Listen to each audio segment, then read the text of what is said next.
Une boîte de nuit comme décor pour cette scène du film du réalisateur Irénée Rostand. Après 8 ans sans court-métrage, le Haut-Alpin commet à nouveau son art sur ses terres natales.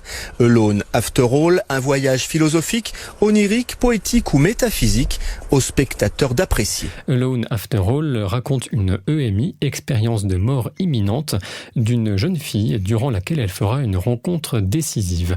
Un phénomène rare, documenté par la science et les témoignages des personnes qui l'ont vécu. C'est des personnes qui sont déclarées cliniquement décédées, qui vivent une expérience et qui, au bout de quelques minutes ou quelques heures, vont revenir à la vie. Qu'importe la religion, leur éducation, leur âge, n'importe où sur la planète, décrivent des situations assez similaires. Les EMI, c'est un sujet qui me passionne. Je me suis beaucoup intéressé notamment à l'œuvre de Raymond Moody, qui est un professeur qui a fait beaucoup de recherches là-dessus et qui a récolté un nombre de témoignages impressionnants de personnes qui ont vécu ce genre d'expérience. Lui, on n'en a jamais vécu, mais il relate des faits. Moi non plus, je n'en ai jamais vécu, ce qui m'a permis de prendre un certain nombre de libertés vis-à-vis de ça. Alors, mon personnage, c'est le guide.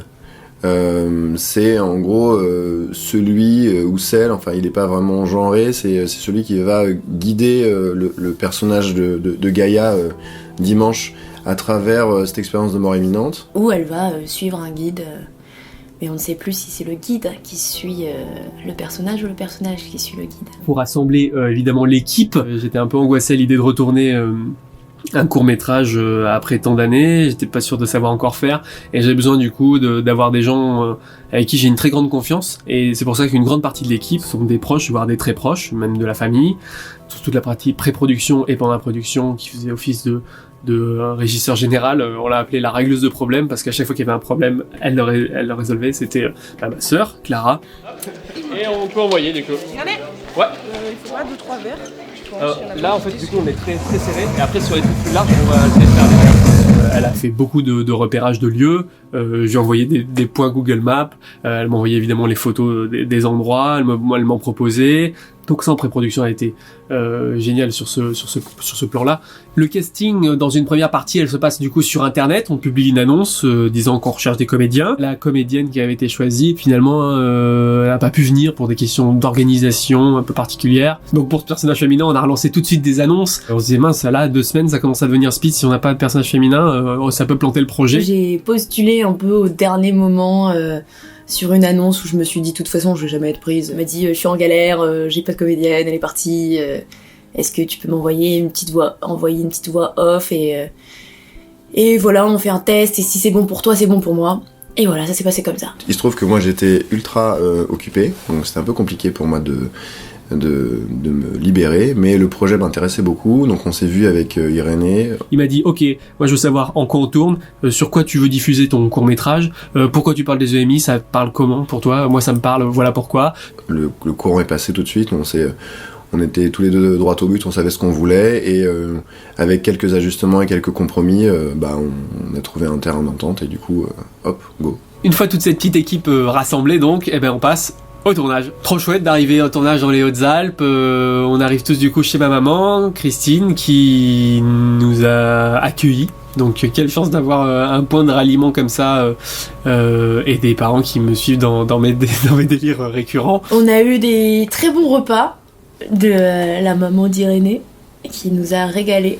Alors ce soir c'est quenelle, sauce roquefort ou sauce chèvre. Ah oui, Et gratin. puis des gâteaux, alors ce soir gâteau au citron. Gâteau au citron. Ah, c'est pas clafoutis cette fois-ci. Non, clafoutis c'est pour la nuit. C'est pour la nuit. Ah, Donc, d'accord. cette nuit il y aura clafoutis, abricots, prunes et cassis. Et les pauses et tout ça, c'était chouette, c'était une ambiance assez très vite amicale. Ça a créé tout de suite une ambiance très colonie de vacances, pas déplaisante ma foi. Certains qui connaissaient pas le lieu et qui ont trouvé cet endroit génial, je pense notamment à Lucas, l'ingénieur du son, qui est qui est devenu, je crois, le plus grand ambassadeur des Alpes du Sud. Il était bouche bée à chaque fois qu'on se déplaçait en voiture. Et je crois qu'il a pris un nombre de photos incalculable. Il a fait un nombre de stories incalculable aussi. Voilà, il est tombé, je crois, amoureux de cette région et je compte bien l'inviter prochainement pour qu'il puisse revenir goûter au paysage, mais aussi aux spécialités. Je crois qu'il est tombé dedans et je crois qu'il recherche à Paris activement tous les fromagers pour trouver les fromages du coin à Paris. C'est bon pour tout le monde ? Oui. Eh ben, moteur demandé. Ça tourne à Et image. l'annonce. Séquence 10-02. Deuxième. Et action. Mathilde qui est chef opératrice, donc elle s'occupe de l'éclairage, du cadre de la caméra, et c'est elle qui a cadré tout le long du tournage. Il y avait 2 particularités, je dirais un petit peu sur Lone After All en termes d'image. D'une, c'est qu'on travaillait quasiment exclusivement en lumière naturelle. Autre contrainte, c'est que j'ai voulu beaucoup tourner à l'épaule. Elle a fait un travail extraordinaire et ça se ressent à l'image du court-métrage, qui est superbe. Et elle a su s'adapter aussi à mes délires. J'ai cru qu'il y avait marché de Noël, moi. Il me manque plus que le bob et l'effet sera... Tu le veux ?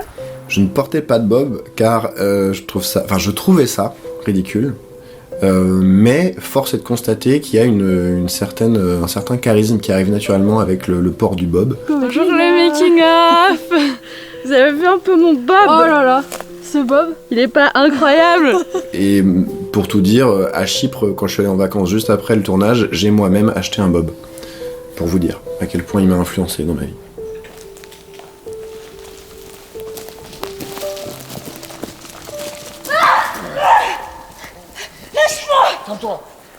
Pour la partie son, du coup, je me suis entouré de Lucas, qui, lui, s'est occupé de percher, de faire la perche pour le son, et d'équiper aussi des micros HF, donc c'est des micros qu'on cache dans les vêtements pour avoir une autre prise de son. Il a dû s'adapter aussi à quelques situations, parce qu'on tournait dans les milieux naturels. Si on tourne à côté d'une cascade, forcément pas de dialogue, c'est inaudible. Tourner dans une salle où il y a un peu de réverbération, il fallait faire attention à ça. C'était pas évident, et aussi comprendre qu'il y avait certaines séquences où il n'y avait pas besoin de son, parce qu'elles n'étaient ni avec de l'ambiance, ni avec des dialogues, et du coup, ces parties-là un peu être en retrait, et ça, Lucas l'a très bien compris et s'est très vite adapté. Lucas, juste avant, c'est ton son, toi? Son ok. Ok. Son ok. Un peu faible, mais ok. Fragile comme moi. La script, Cindy, donc son rôle c'est de noter tout ce qui se passe sur le tournage, à savoir quand on tourne une séquence, donc quelle séquence on tourne, où est-ce que ça se situe dans le scénario. Une fois que la prise est terminée, c'est aller à la pêche aux informations, c'est aller voir alors, elle était comment, elle était bien, elle était pas terrible, donc là je lui disais ok, ouais non il y a ça qui allait pas, etc. Donc ça a été génial, je disais elle est tip top. Si on arrivait à avoir un tip top, c'était vraiment mieux que génial quoi. Non, il y a eu le tip top plus. Et aussi. tip top plus, là on touchait vraiment La perfection. Mais que ce soit au son ou à l'image. À l'image. Après, en jeu, on n'a pas eu trop de tip top, mais. Ouais.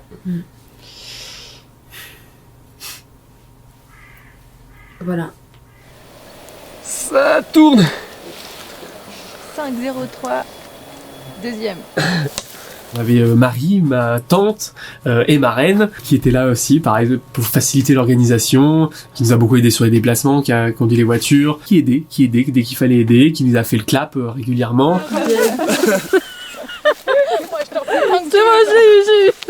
Si tu veux, je peux t'en faire. Tu m'as mis un poil de ton pinceau dans le nez.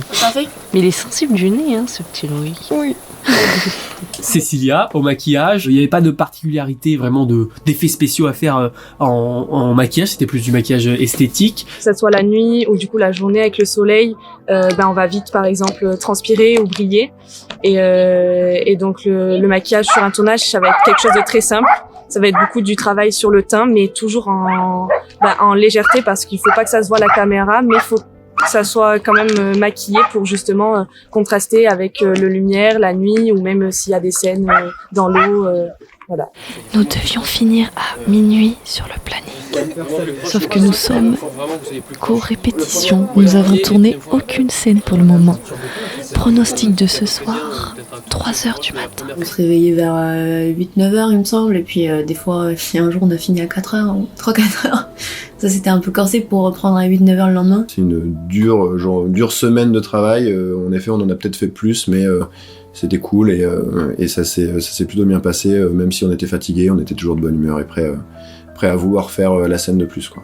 Et donc on a Léa qui s'occupe du making of que vous regardez, donc qui a pris toutes les images un peu backstage sur le tournage, de faire des images des coulisses et de comprendre un peu mieux comment on a pu réaliser Lone After All grâce aux images de Léa. Donc là on fait tout. Ouais. Si vous êtes bouillant. Allez. Team bouillante. Team bouillante. On est là. Qu'est-ce qu'il y a? Il est où? Irénée? Les comédiens, du coup, Gaïa et Loïc, étaient très très à la demande d'intention et très précises, ce qui au début m'a presque mis un peu en difficulté. J'avais presque envie de dire mais faites-moi confiance, ne rentrons pas dans le surjeu, etc. C'est deux comédiens qui acceptaient le refus, qui acceptaient des fois qu'on leur dise non. C'était des comédiens qui étaient force de proposition, mais du coup qui acceptaient qu'on ne suive pas forcément la proposition. Et c'était des comédiens qui étaient à l'écoute et qui étaient prêts à me suivre même quand ils comprenaient pas trop ce que je voulais dire à ce moment-là. D'accord, donc tu préfères ça, silence. Ouais. Donc le deuxième, silence, et après toi, t'as un sourire, et après. Je casse mon sourire. Ouais, c'est ça. Je casse mon sourire, et puis après je suis genre un peu dépité, quoi. Genre, de toute façon, il y a du vide. Presque un conseil, tu vois. Un conseil, mais. Un truc pour dire, reste pas, ça, en fait. Ça, ouais, ça, de toute façon, il y a du vide ici, donc c'est mieux que tu te barres, quoi. Là, t'es bon, Mathilde? Je vois pas ma vitesse, en fait, déjà. Eh ben, moteur demandé. Ça. Ça tourne l'image, c'est à plus 3, je sais pas pourquoi. Cette séquence dans la voiture de nuit est extraordinaire. On faisait des allers-retours sur la nuit de la gare, à 5 dans cette petite voiture que nous avait prêté Marion, une amie du coin. Donc on avait pris une voiture électrique évidemment pour pas faire de bruit pour la prise de son. Il y avait toi. Il y avait toi. Et moi. Il y avait le réalisateur, Irénée. Ouais. Le mec du son. Non, et puis il y avait Mathilde à la cam. Et Lucas au son.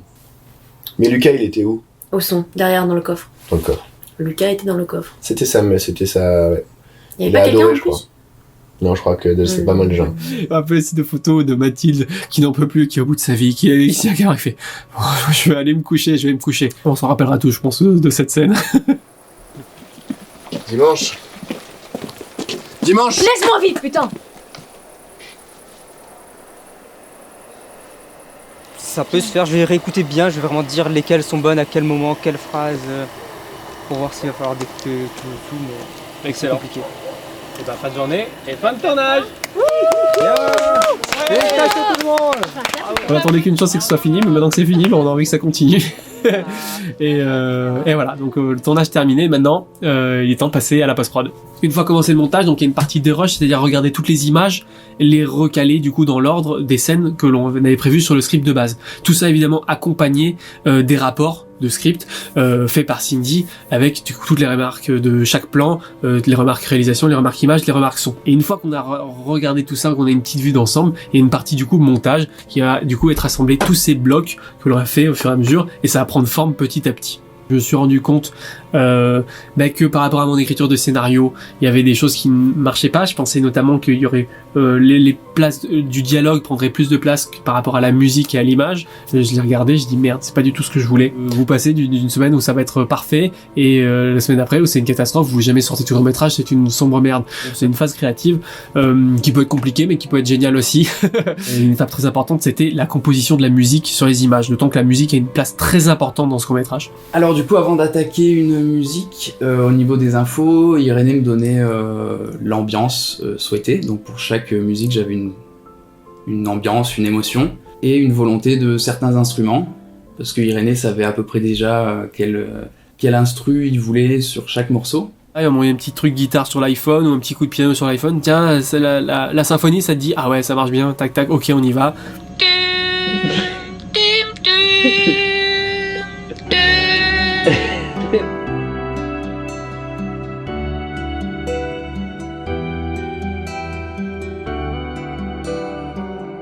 La musique, parfois des moments très simples, quelque chose de très épuré, et alors que lui voulait au contraire avoir tendance à dire si c'est bien fini, si c'est bien abouti, ça veut dire qu'on a rajouté pas mal de choses et que on a fait une harmonie qui marchait bien avec tous ces éléments là. Et au niveau des styles de toutes les musiques du court-métrage, il y a un côté très aérien. Il fallait réussir à trouver un juste milieu entre de la musique d'ambiance et de la musique mélodique, et c'est vrai qu'Irénée voulait des choses beaucoup plus simplistes. Et je disais non, mais pas forcément besoin de tous ces éléments-là, même un ou deux ça suffit, pas besoin de trop. J'avais un peu du mal à justement épurer toutes ces pistes que j'avais faites et qui contenaient en fait trop de notes.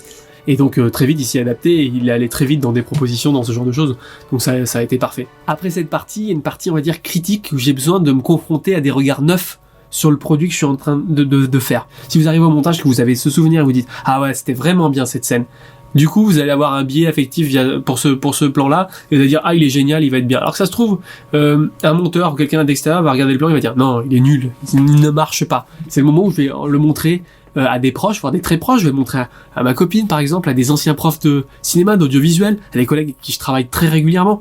Toutes ces personnes-là, c'est des personnes à qui je vais le montrer et qui vont avoir une critique constructive. Ils vont me dire des choses franchement, ils vont pas vouloir ne pas me blesser, ils vont pas vouloir me casser à l'inverse non plus, ils vont être constructifs. C'est très précieux d'avoir des gens comme ça dans son entourage, parce que c'est ces regards neufs qui vont m'aider à comprendre des choses. Et si tous ils vont me dire mais attends, tu vois bien qu'à ce moment-là il y a un truc qui marche pas, et je vais dire mais oui, en fait évidemment que ça ne marche pas, mais moi j'ai plus cette lucidité parce que j'ai pas ce regard neuf sur le produit que j'ai fait. Donc voilà, donc ça c'est une partie aussi hyper importante moi je trouve de la post-production.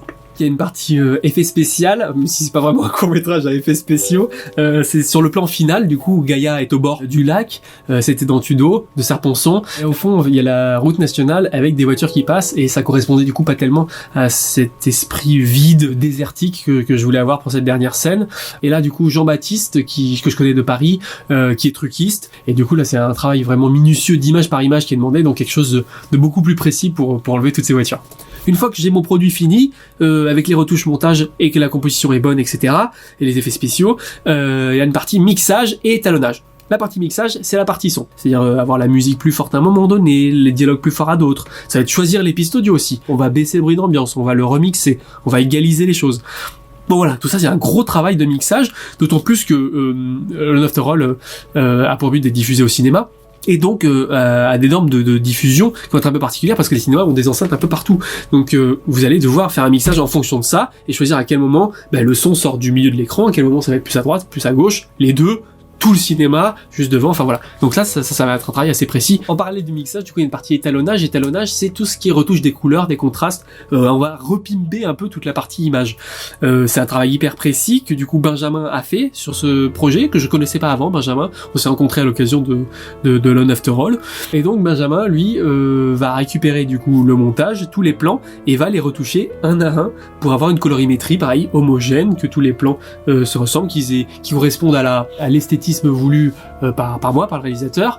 Une fois tout ça terminé, c'est donc la diffusion qui reste donc en festival et de diffuser ça au cinéma au plus largement possible et voir comment on se situe dans certaines compétitions de court-métrage et j'espère que l'on aura des retours constructifs sur ce court-métrage qui sera évidemment bien diffusé, je l'espère et que ça parlera à pas mal de monde. Si je devais finir en remerciant quelqu'un, ce serait évidemment toutes les personnes qui ont participé de près ou de loin à ce projet, qui plus est de manière gratuite, mais toujours avec un entrain, une motivation qui m'ont surprise encore une fois.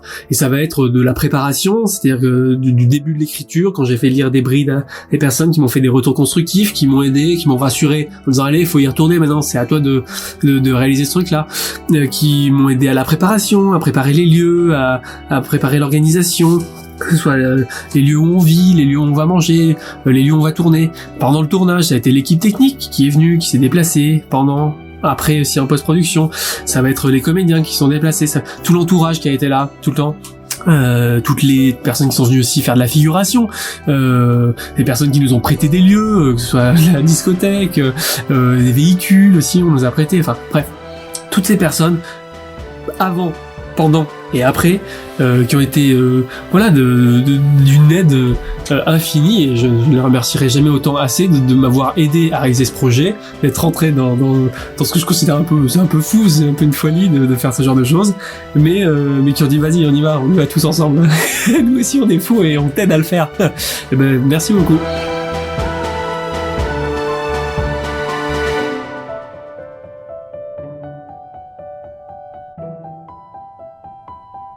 Le fait que sur le plan drone vous ayez le bras qui sorte de la fenêtre alors que dans la partie intérieure non, ça vous a pas choqué? Alors il se trouve que sur le plan drone j'ai sorti mon bras de la fenêtre et après pendant les scènes internes je l'ai gardé à l'intérieur. Pourquoi? Parce qu'il commençait à faire froid et parce que sinon il y avait trop de bruit. Mais ça m'a pas moi choqué. Je pense que ça vous choquera vous, mais pas moi. Non, parce qu'il m'a promis 4 cachets payés de 500 € par cachet, du coup c'est forcément Irénée. Non, c'était les cachets de Doliprane que je parlais. À 500 balles? Non, à 2,50 € à la pharmacie de Saint-Cloud. Je quitte le projet. Je l'ai fini de monter.